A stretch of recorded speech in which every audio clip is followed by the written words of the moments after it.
Tres jóvenes cubanos con parol. ¿Se conectó el abogado? Ok. Tres jóvenes cubanos con parol fueron devueltos a Cuba.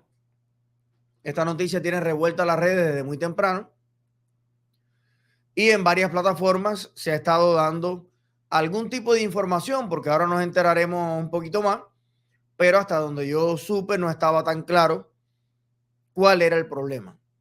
Recuerden que al principio el parol, por ser algo nuevo, las autoridades de migración de México no dejaron tomar el avión a algunas personas, etcétera, etcétera, pero ya el mecanismo se ha ido engrasando y todo el mundo está como en sintonía con eso. Pero ahora se da este nuevo fenómeno que no había pasado antes. Tres personas que le aprueban el parol, le aprueban el viaje, llegan a los Estados Unidos y son devueltos para atrás. Y para aclarar este gran misterio, o misterio divino, como diría un colega, tenemos aquí a la bellísima y talentosísima abogada Claudia Cañizares. Bienvenida. ¿Cómo estás, abogada? Hola, buenas tardes, ¿cómo estás? Feliz de verte siempre. Gracias por invitarme. Óyeme, ¿cómo tú haces para mantenerte así en tan buena forma? Crema desde los 25 años. No falta la crema. No hay mucha escuela al campo ahí en esa cara. No, gracias a Dios me sacaron antes de que me tocara la escuela al campo. Bueno, me tocó la escuela al campo, pero en el mismo mes que me tocaba la escuela al campo me llegó la salida del país, me pude ir y nunca llegué a la escuela al campo. Óyeme, agradecele mucho a los padres que fueron inteligentes. Sí, bueno, no, me liberé. Mi madre, la pobre, está atacada. Me decía, tú no vas para ninguna escuela. Así mismo. Bueno, y mira, ahora te dedicas a asesorar y ayudar con los procesos a padres que están haciendo lo mismo con sus hijos, con su familia, para que tengan las oportunidades que tuvimos, tú y yo. Yo más tarde, yo las arrugas no me las pude, 33 años ya son bastantes en el campo, pero aquí trato de cuidarme un poquito. Entonces, abogada, este misterio que se ha dado, ¿se tiene alguna información? No hay información. Realmente este caso no lo trabajé yo, no sé qué es lo que está pasando con esos muchachos y por qué las hayan podido regresar en el aeropuerto. Pero siempre cabe la duda, bueno, verificar. ¿Realmente calificaban para el parol? ¿Tenían una residencia en algún otro país? ¿Tenían una residencia temporal en algún otro país? ¿Habían aplicado una visa de turista anteriormente y se la habían negado que pudiera causar algún problema en el aeropuerto? El patrocinador mintió en la aplicación, puso alguna información que fuera incorrecta. ¿Quién sabe? Yo tuve un caso, o sea, no tuve un caso, sino que fue un caso que me comentó CBP que les había pasado, y yo lo he dicho muchas veces por las redes sociales: no hagan más de una aplicación de un parol, porque salió un video, creo que fue a través de TikTok, diciendo de que si a los 60 o a los 90 días no te había llegado noticia del parol, que mandaras otra aplicación. Y muchas personas mandaron más de una aplicación o tienen actualmente más de una aplicación del parol pendiente con USCIS. Y efectivamente CBP nos confirmó que si ellos se dan cuenta que la persona tiene más de un parol pendiente con USCIS, los devuelven a su país, y desafortunadamente en estas circunstancias los devuelven con una orden de deportación. Óyeme, pero es muy grave el asunto entonces. Qué bueno hacer esa alerta y que la gente lo escuche, porque yo también he escuchado personas que tienen varias aplicaciones, como que primero mi hermano me lo hizo, pero después apareció un amigo que tiene como más dinero y creen que es más probable que le llegue a esa persona. No se puede. Solo se puede tener una aplicación de un patrocinio. Si después usted quiere hacer el patrocinio a través de otra persona, por ejemplo, yo tuve un caso, ese sí fue un caso mío, que yo le apliqué, tengo un patrocinador que pidió a dos personas, me le aprobaron a una y a la otra lo negaron a él como patrocinador. Me dijeron, él no puede patrocinar a esta persona. Entonces me dijeron, ¿qué hacemos? Y yo le dije, vamos a esperar a que venga la persona que ya le aprobaron el patrocinio, que esté aquí en los Estados Unidos, y después le sometemos otra aplicación al muchacho que se quedó afuera. porque tenía temor de ponerle otra aplicación al que se quedó afuera y que le fuera a causar algún problema a la que ya tenía su parol aprobado. Entonces, y ahora ya la persona está aquí y vamos a hacerle el segundo servicio de volverle a presentar la solicitud de patrocinio para ese que se quedó afuera, pero no se quedó afuera en unas circunstancias que llegó al aeropuerto y lo rechazaron, sino que al patrocinador le mandaron un email diciendo no estás confirmado como patrocinador y desafortunadamente necesita otra aplicación de patrocinio. Entonces, eso es lo que vamos a tratar de hacer ahora. Pero yo creo, Eliezer, que lo que debe estar pasando, porque lo he visto a través de las redes sociales, es que las personas han mandado más de una aplicación y CBP sí nos dijo que si eso pasaba y ellos se daban cuenta, los iban a devolver. Y aparte de esa causa probable, en este caso, que estamos tratando de prevenir por la mayor cantidad de tips, aparte de eso, de doble aplicación, ¿qué otro factor a su juicio puede influir en que viren para atrás alguien? Yo, bueno, temo porque eso de las residencias en otros países que no lo hayan declarado, muchos de ellos dicen, bueno, ¿y cómo inmigración va a saber que yo tengo una residencia en México? O cómo inmigración, señor, ustedes tienen un sello en su pasaporte que dice que usted ha entrado a México, o ustedes tienen un sello en su pasaporte que dice que usted ha entrado en Panamá, o por ejemplo, quién sabe, a lo mejor estos muchachos tenían un sello en el pasaporte que viajaron a Nicaragua y de pronto tenían un sello que se regresaron desde Panamá a Cuba. ¿Cómo cruzaste a Panamá? ¿Con qué documentos cruzaste a Panamá? ¿En qué fecha cruzaste a Panamá? Entonces, no tenemos toda la versión de la historia. Yo vi el reportaje donde el muchacho dice en el aeropuerto, no me dieron a explicar, pero si tuviese la oportunidad me encantaría hablar con él y preguntarle, bueno, explícame quién fue tu patrocinador, qué documentos presentó tu patrocinador, quién eres tú, qué documentos tú presentaste, ¿cuál es tu background con inmigración? ¿Alguna vez has salido ilegal de Cuba? ¿Alguna vez te han negado una visa de turista? ¿Alguna vez presentaste algún tipo de documentación para venir a los Estados Unidos y te la negaron? Trataste de entrar a otro país ilegal después de la fecha de enero 9, como dice el parol, que si entras a Panamá o a México de forma ilegal no calificas para el parol, que entonces eso te puede causar una negación, que también hubo muchas personas que cuando salió el parol estaban en la travesía. Y entonces se preguntaron, ¿me quedo aquí o me regreso para Cuba? Y yo a todos les dije, quédense donde están y apliquen para el parol desde el país donde están.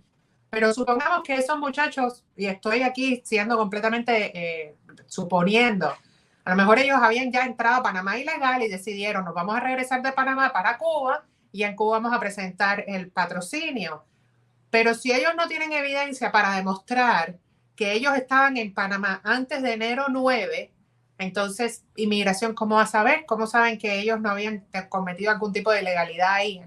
Sí, hay personas que dicen que con un pasaporte nuevo, o sea que es una táctica que alguien ha utilizado, solicitar un pasaporte nuevo en Cuba, decir que se le perdió el anterior y a lo mejor en este pasaporte nuevo no tiene estampados, entradas a otros países, etcétera, pero yo sospecho que como mismo funciona la Interpol, hay bases de datos que cruzan información a nivel internacional, porque como tú sabes que un terrorista israelí está entrando a Argentina, no lo dice el pasaporte, probablemente hasta el pasaporte sea falso, pero hasta los patrones de identidad, la fotografía, los biométricos, tienen que haber cruces de información a nivel de una red global de aeropuertos que digan algo del récord de este pasajero, en qué países ha estado, porque ellos te dicen, usted ha viajado a África, y yo puedo decir no, y ellos a lo mejor están viendo en la computadora que sí, que entraste a Sudáfrica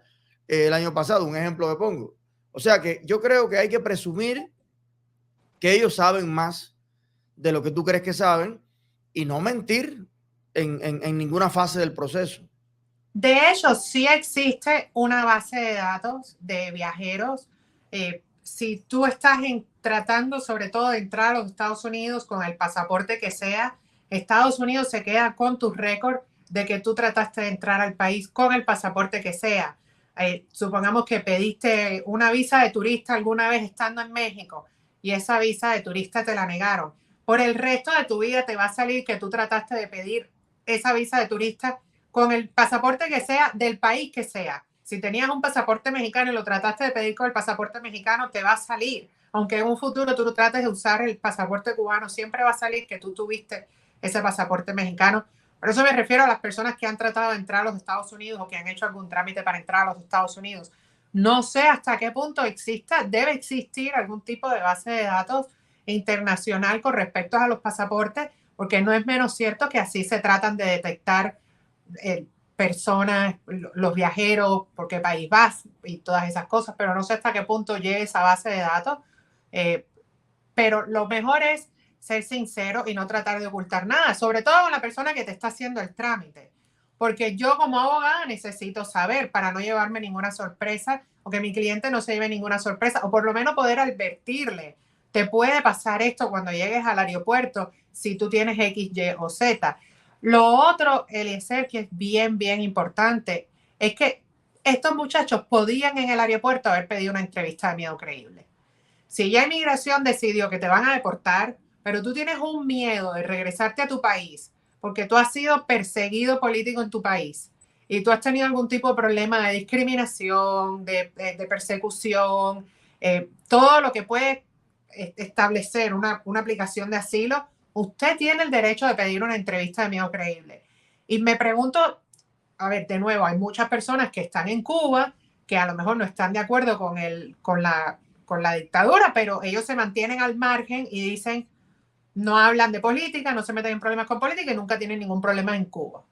Pero hay muchas personas que sí han tenido problemas en Cuba y que sí han sido perseguidos políticos y que muchos de ellos están aprovechando el parol para poder venir legal a los Estados Unidos y no tener que venir de forma ilegal. Si ellos tuvieron algún tipo de problema en Cuba, ellos podían haber pedido una entrevista de miedo creíble. Y me pregunto si le hicieron, o sea, si ellos sabían que eso era un derecho, si en el aeropuerto le informaron que ellos tenían ese derecho.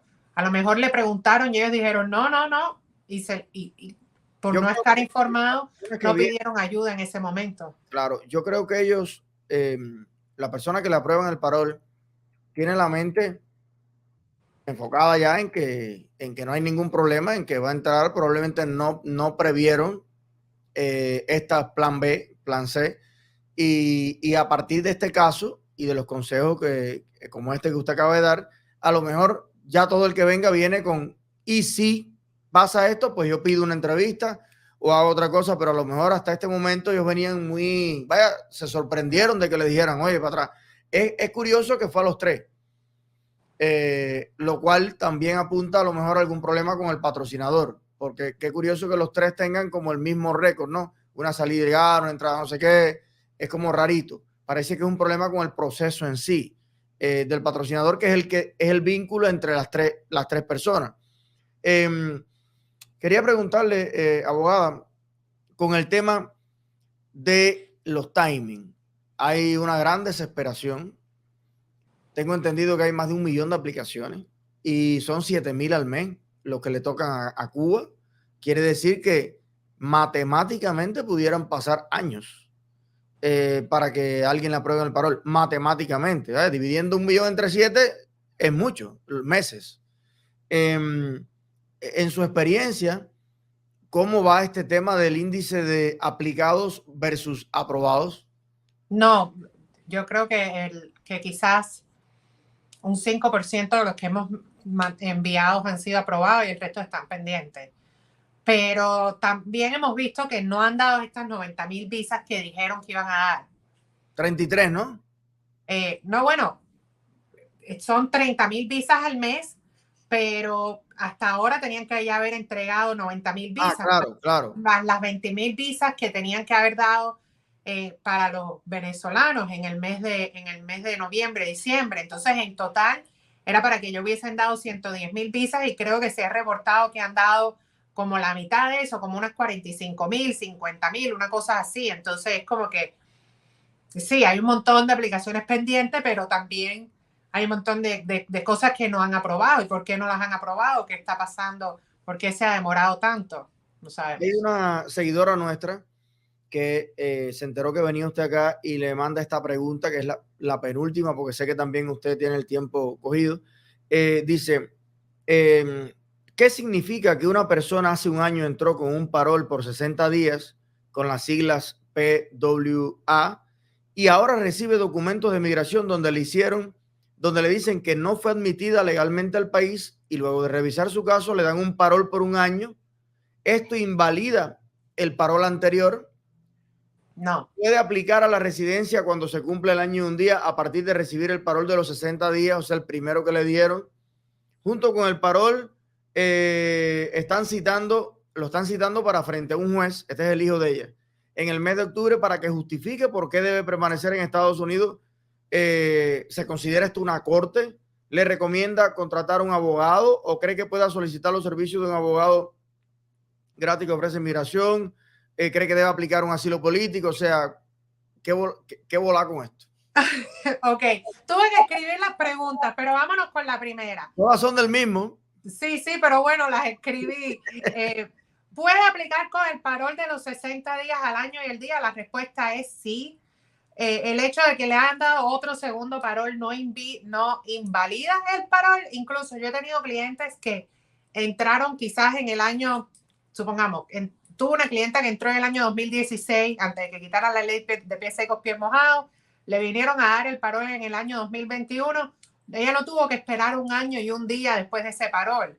Le hicimos la residencia porque la residencia lo que exige es que tú tengas un año y un día de presencia física en el país, pero no un año y un día después que te dan el parol. Así que la primera pregunta es sí, ella puede aplicar a la residencia por la fecha de entrada al país cuando el muchacho entró en la fecha que haya sido. La segunda es la corte. Bueno, hubo dos preguntas, que si el segundo parol invalida el primer parol, no lo invalida, si usar ese parol, pero está diciendo que le llegó una corte. La corte indica que le pusieron un notice to appear, que es un documento de comparecencia en corte, donde, como ella misma pregunta, tiene que demostrar las bases por las cuales se quiere quedar aquí en el país. Mi recomendación es tratar de contratar un abogado de inmigración antes para presentar la residencia y que el abogado de inmigración le pida una solicitud de cierre de caso para que le cierren el caso en la corte y pueda aplicar con su residencia en USCIS. Puede hacerlo con un abogado de oficio, puede hacerlo con un abogado pagado. La diferencia es que el abogado de oficio te va a hacer el caso cuando pueda. El abogado pagado te va a tratar de hacer el caso por las fechas que a ti te hacen falta, ¿me entiendes? Tratar de presentarte la residencia antes del año y el día para que nada más tú tengas tu corte, puedas pedir el cierre de caso. O viceversa, a lo mejor tiene la corte antes del año y ahí se complica un poco más. Porque si tiene la corte antes del año, no todos los jueces están dispuestos a cerrar el caso si la persona no tiene los recibos, y eso es una estrategia que el abogado tiene que hablar con ella. Y ya de último, el asilo. Yo, honestamente, eso es una pregunta muy personal de cada caso. Cuando tienen un caso fuerte de asilo, yo le digo, mira, preséntalo por si pasa algo con la residencia, tener el asilo viable, pero también estamos hablando de que si tú decides hacer el asilo, entonces tienes que cancelar. Si tú decides hacer la residencia con USCIS, entonces tienes que cancelar el asilo. Entonces, ¿para qué vas a presentar el asilo para luego pedir el cierre del caso de corte si al final lo quieres hacer todo con USCIS? En este caso no valdría la pena hacer el asilo si la intención de la persona es cerrar el caso en corte. Pero no todos mis clientes cerramos el caso en corte, muchos los dejamos en corte, y eso depende de caso por caso, y esa es la importancia de ahí sí hacer una consulta con un abogado de inmigración para decidir qué es lo mejor para ella o para él en este caso. Lo más probable, como su intención es cerrar el caso de asilo, mira, pide la solicitud de cierre del caso, presenta tu residencia con USCIS y definitivamente vete con un abogado privado. Bueno, cierro con esta pregunta. Esta es algo mío que me interesa un poco la política y veo temporalmente con el objetivo de frenar el caos en la frontera, el parol ha sido un éxito en el sentido de que ha disminuido a menos del 5% las entradas irregulares por la frontera. Pero hay una percepción masiva de que el parol no va a ser tan rápido como se esperaba, de que incluso puedan dejar de ejecutarlo con el tema de la demanda de los 20 estados, etcétera. Y ya esto es como una apreciación. ¿Usted considera que se va a mantener la gente tranquilita esperando el parol y haciendo el parol? ¿O puede ser que en los próximos meses veamos un repunte, dada la desesperación, y veamos todo, de que digan, si esto no camina, yo no puedo seguir esperando, y vuelva a formarse una crisis previa a las elecciones, etcétera, etcétera? Yo creo que en el momento que quitan el parol, las personas van a regresarse por la frontera. Punto y final. Pero Ahora sí. ¿cree que lo ve eso viable? Yo creo que sí. La entrada ilegal al país solo lo ha parado esto. O sea, este programa de parol que realmente ha sido como una ayuda para el sistema de inmigración, sobre todo de estos 4 países que estaban viniendo tantas personas ilegales a los Estados Unidos. Pero definitivamente mi experiencia en los últimos 10 años es que las personas cuando están desesperados van a venir al país por la forma que sea. Entonces, mientras todo, o sea, con esta situación que estamos, todo el mundo pensó cuando se quitó la ley de pies secos, pies mojados que los cubanos no iban a venir más, porque los cubanos todos querían parol y todos necesitaban el parol, y ahora que no les vamos a dar parol, pues ellos no van a venir más. Y el año pasado nos demostró que el parol, el hecho de tener parol o no, no le importaba al cubano porque entraron 220,000.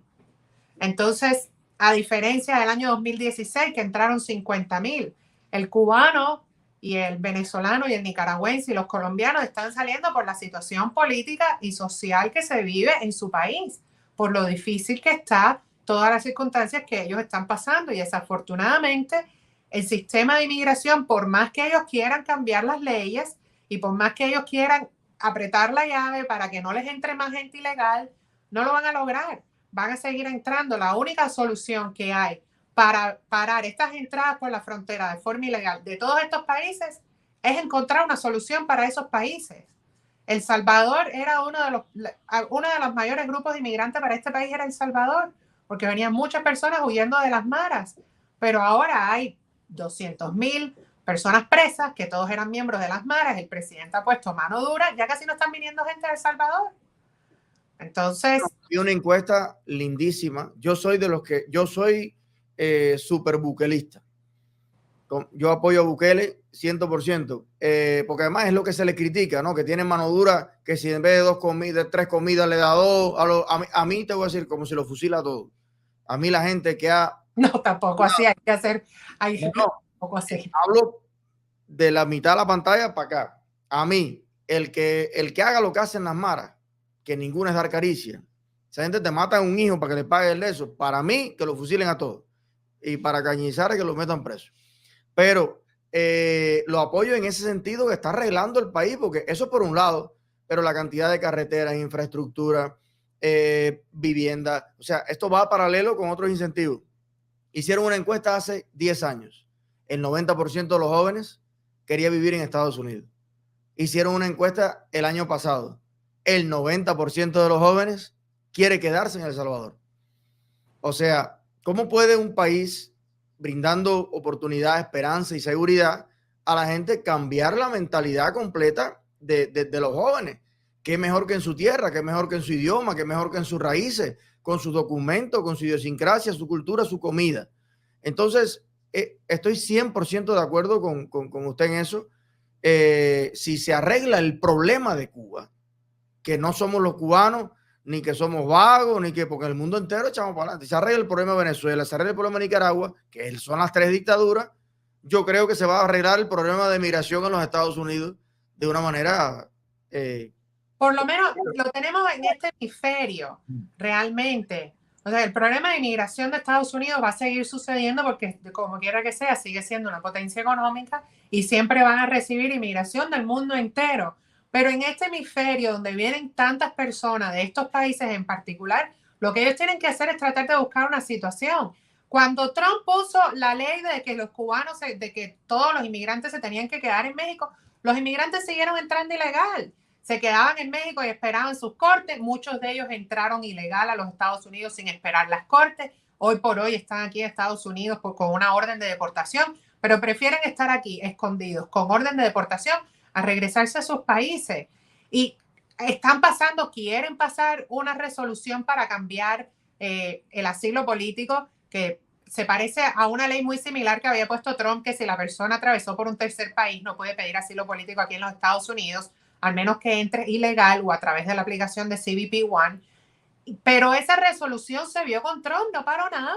La gente siguió entrando.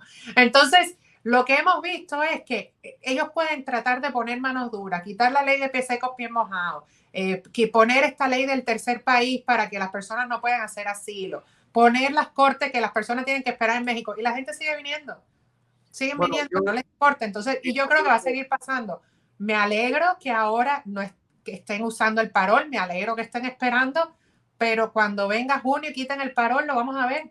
Desafortunadamente lo vamos a ver, y por los próximos años, si no vemos un cambio, lo vamos a ver. Si no vemos un cambio de política y un cambio, desafortunadamente esta situación la vamos a seguir viendo, y nosotros como abogados de inmigración, con la administración que sea, nos vamos a seguir jalando los pelos, porque el código de inmigración es un desastre, y lo tengo que decir, es un desastre. Inmigración funciona re mal, y la realidad es que nosotros, el día a día, el trabajo que estamos haciendo es un trabajo muy difícil, porque ¿cómo tú le explicas a una persona que entró hace un año con todos sus con un parol, ya tiene residencia, permiso de trabajo, y el otro que entró de la misma forma, pero le dieron una I-220A, todavía no se sabe qué va a pasar con él? Eso para mí también es un desastre, que ese caso que está en apelación, que es un caso tan importante para tantos inmigrantes, que lleve más de un año y pico en apelación, que probablemente todavía se va a demorar 2 años. O sea, en total vamos a esperar 2 años. Se supone que para finales de este año tengamos una decisión.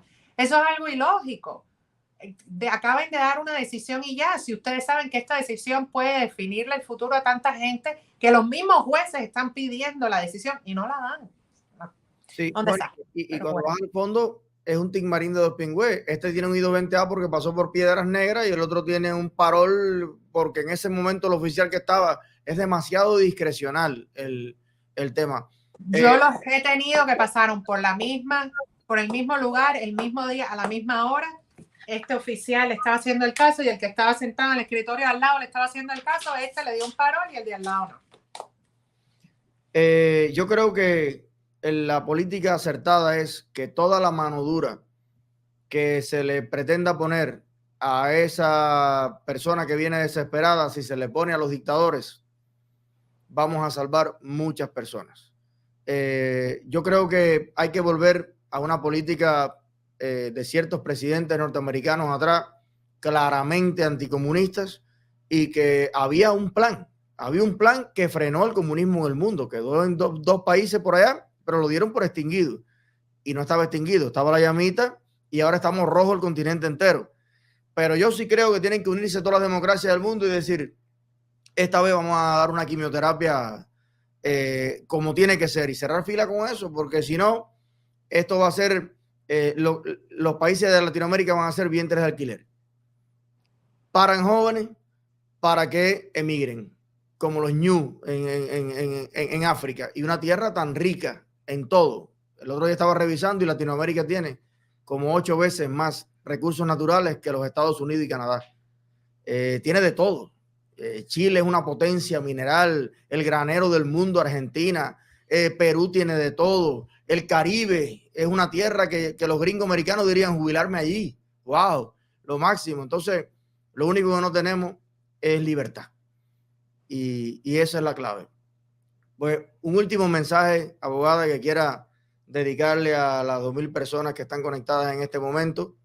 Bueno, no, saludo a toda la comunidad de Eliezer, y realmente que aprovechen siempre que tengan una duda. Bueno, pueden, nosotros tenemos muchos recursos online a través de mi canal de YouTube.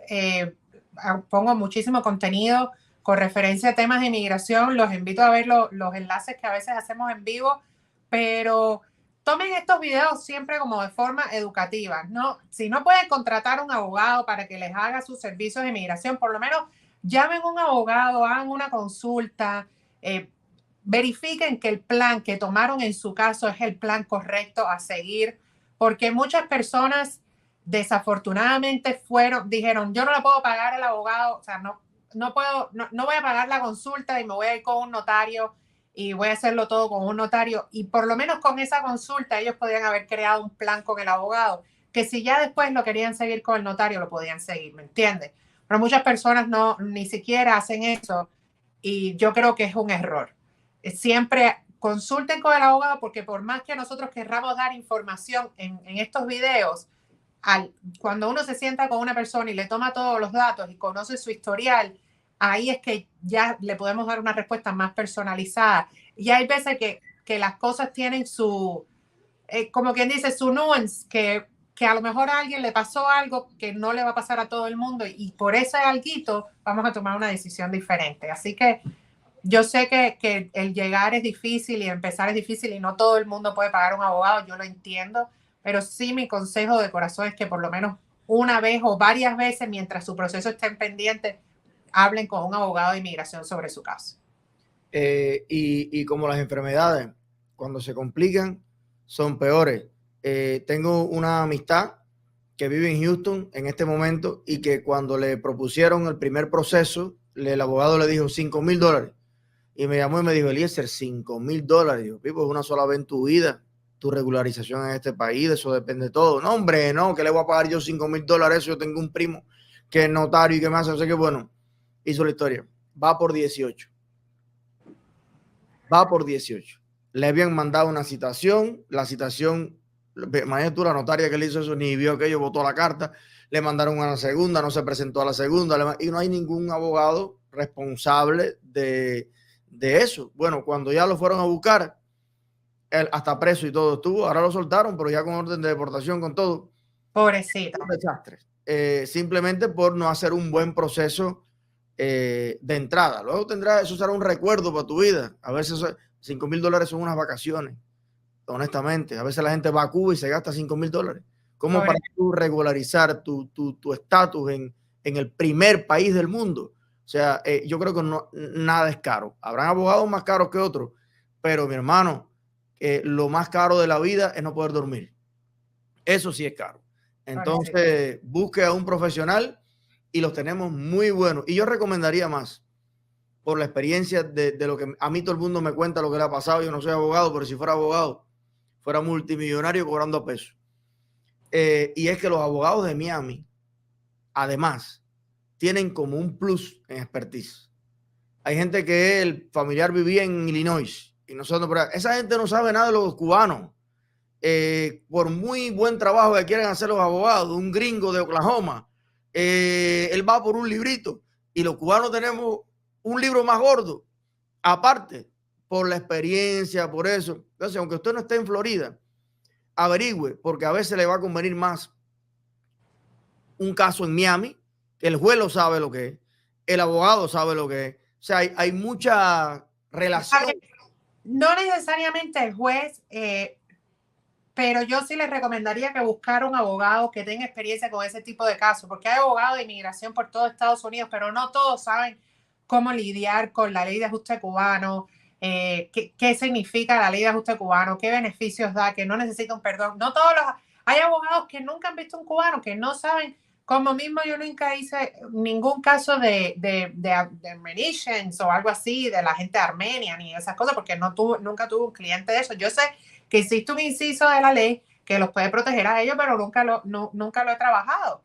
Entonces, es muy importante decirle al juez o al abogado, usted ha hecho este tipo de casos anteriormente para saber que, o sea, que el abogado que te está llevando el caso lo puede hacer. Nosotros hacemos casos por todo Estados Unidos y a veces yo le digo al cliente, no hace falta que te mudes para acá, para Miami, te podemos manejar el caso desde allá y te llevamos el caso. Pero sí, tener un abogado, sobre todo para el cubano, que tenga la experiencia con la ley de ajuste cubano es muy importante. Ya si eres colombiano, venezolano, nicaragüense, que también tengo muchos de esos clientes, bueno, ya no importa tanto, fuera de que a veces ya fuera de Miami el idioma se te puede complicar un poco, pero sí es muy importante saber, y si vas a tener un abogado, por ejemplo, hay algún colombiano que me esté viendo, un nicaragüense que nos esté viendo, pregúntale, usted como abogada cubana, pero ha atendido casos de nicaragüenses, está familiarizado con el problema que está pasando en Nicaragua, porque la realidad es que no todos los abogados están familiarizados con los temas o empapado con esos temas, tienes que tener un abogado que se haya empapado y que sepa explicarle al juez, exponerle al juez la situación política que se está viviendo en ese país para poderte defender en un asilo. Entonces, si ya el abogado tiene adelantado esa tarea, se le va a hacer más fácil el caso. Y más sabiendo que hay jueces, que era a lo que al principio incluía a los jueces en esto, en que hay jueces que creen que ya Cuba cambió. Que le ha pasado a amigos, han ido allí, ¿no? Un asilo, que político, si Cuba ya desde que Obama fue allá y allí ya, o sea, hay jueces también que están perdidos, entonces si tú vas solo, más embarcado todavía estás.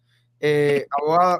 Pero ojo, Eliezer, desafortunadamente hay muchos jueces aquí en Miami que dicen, yo no sé, usted dice que yo no puedo ir para Cuba si cada vez que yo voy al aeropuerto de Miami en vuelo a Cuba está lleno. ¿Dicen eso los jueces? Entonces, es verdad que el mensaje que enviamos nosotros como comunidad, que nos tiramos de rodillas, juez, ampáreme que me quieren destruir en Cuba, y al año y un día es un peor que va para atrás, yo creo que eso habla y mal de muchas cosas, ¿no? Pero bueno, habrá que seguir razonando y persuadiendo, y este fenómeno de los influencers, que usted es una, es nuevo. Y llevamos 63 años de doctrina contra 2 años y pico de desintoxicación. Y vamos bien. Así que vamos a seguir educando legal, jurídica y en vergüenza también. A veces hay que llamar un poquito la cosa. Abogada, gracias por su tiempo. No, gracias. Recibirla. Un gusto estar aquí con usted. Claudia Cañizares, señores. Lo mejor de lo mejor de lo mejor.